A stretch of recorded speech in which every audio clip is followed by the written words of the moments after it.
Well, I went down to the jailhouse and I took back what he stole from me. Took it back my dignity. Took it back my humanity. Recently, the Resistance Revival Choir performed during the Bridging the Gap Fight for Social Justice event at the Unitarian Universalist Fellowship of Waynesboro. The guest speaker was Susan Bro.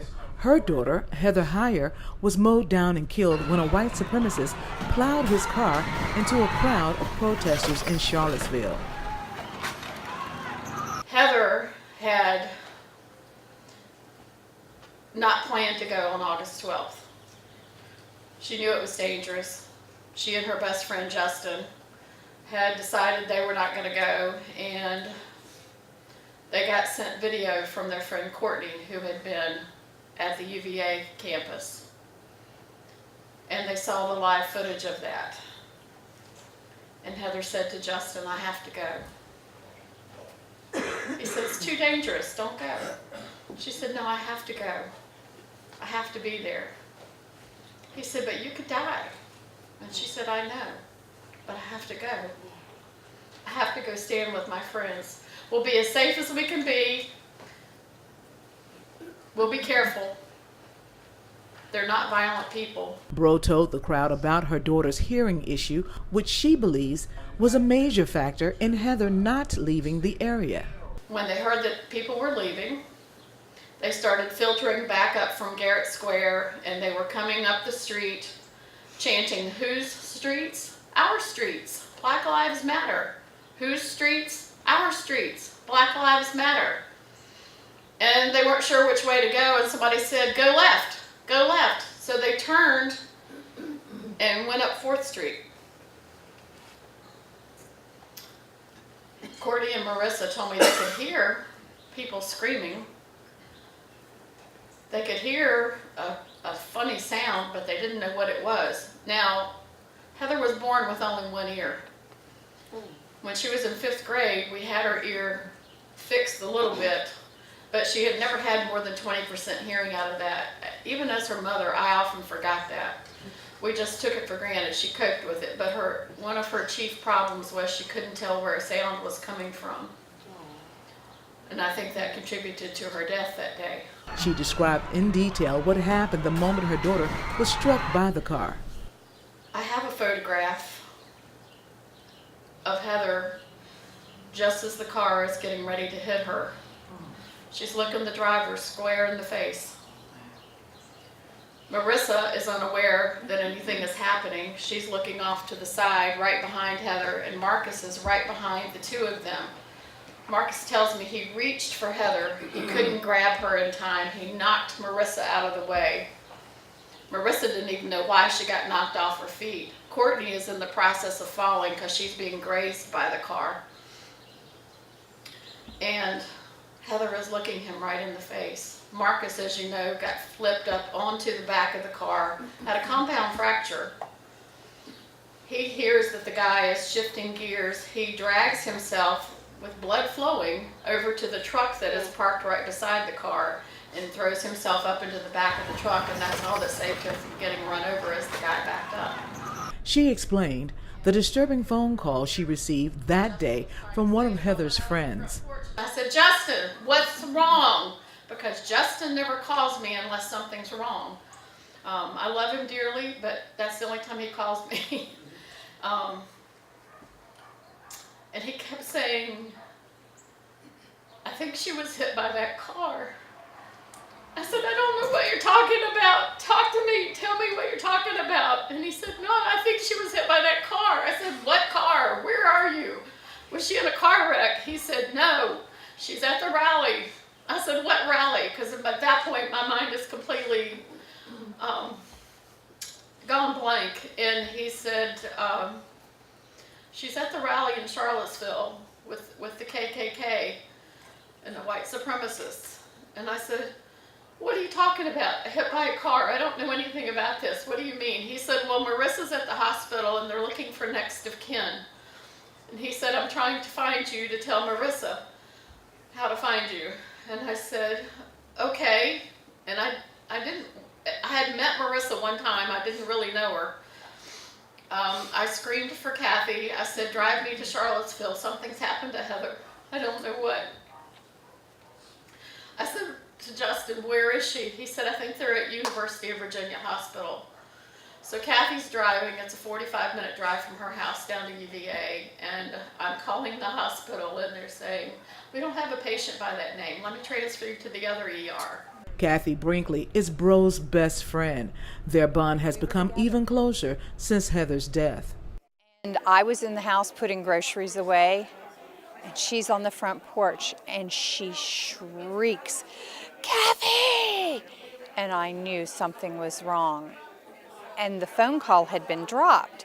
So she's like, something's happened to Heather, I don't know what's going on, what? And she said, I don't know, something about a car and getting hit, and so then she got the call back, and she is so flustered, she's not asking the right questions, and Justin isn't understanding what she wants to know.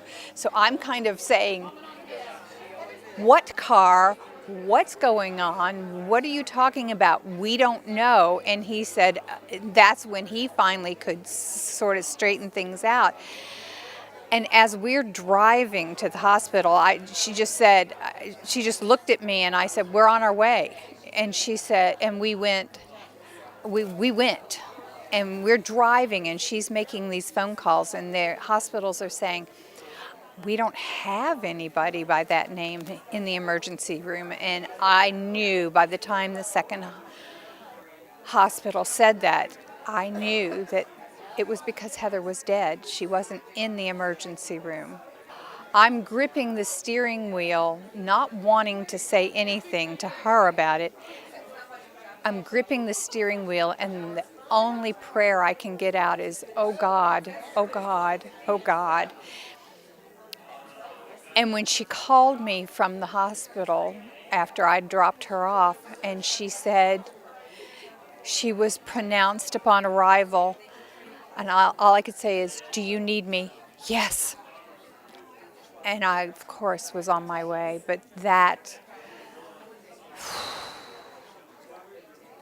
Martha Jefferson and UVA transferred me back and forth, back and forth, back and forth, and kept saying, we don't have a patient by that name. Meanwhile, my son is calling. He lives in North Carolina. He's been watching it on the news. As soon as he saw the car hit the crowd, he called his sister's phone to see if she was okay, and a stranger answered. Said, we don't know who your sister is, but we found this phone on a sidewalk. He said, well, take it somewhere safe.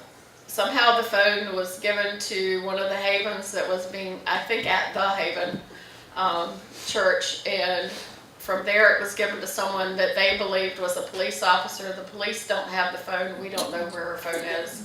We've never found it to this day. She'd only had it for a week, so we don't even know for sure what it looked like.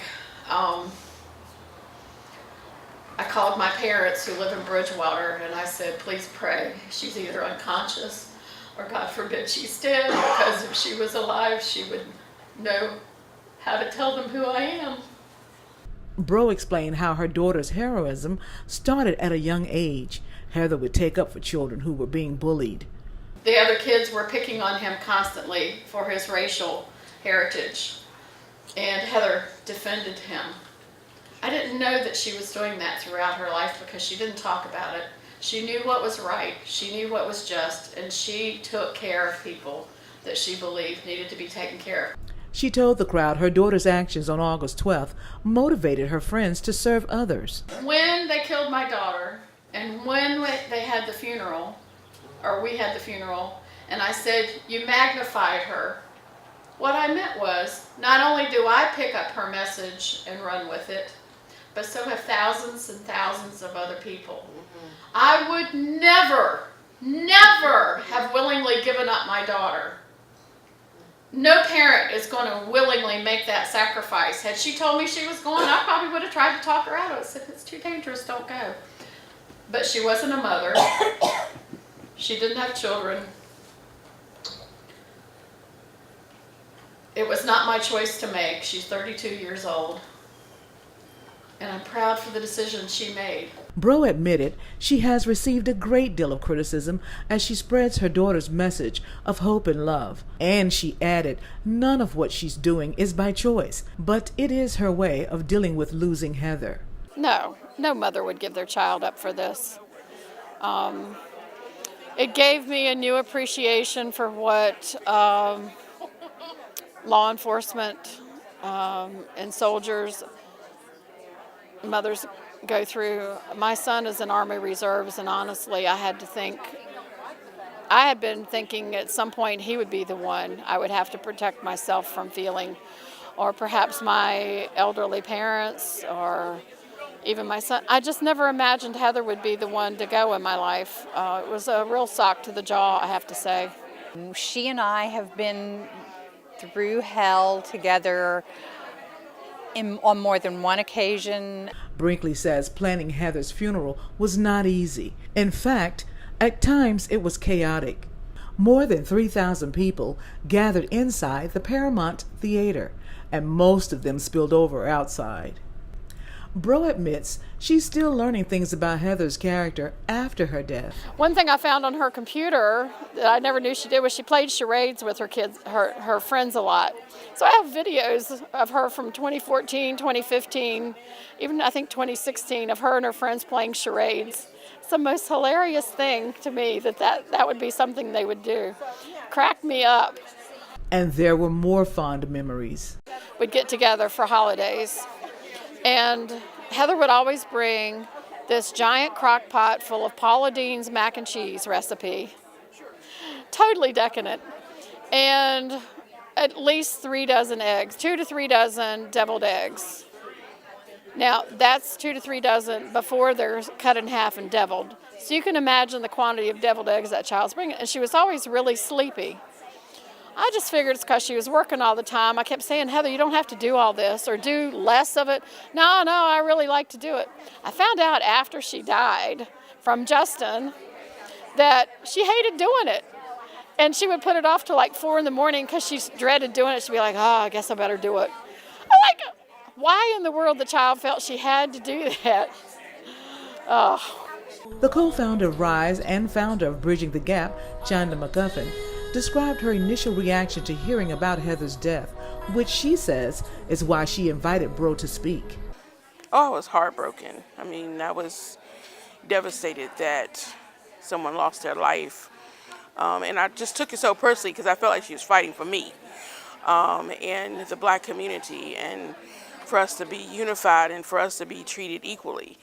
And she lost her life fighting for us. In Waynesboro, Elaine Rackley for Breaking Through News.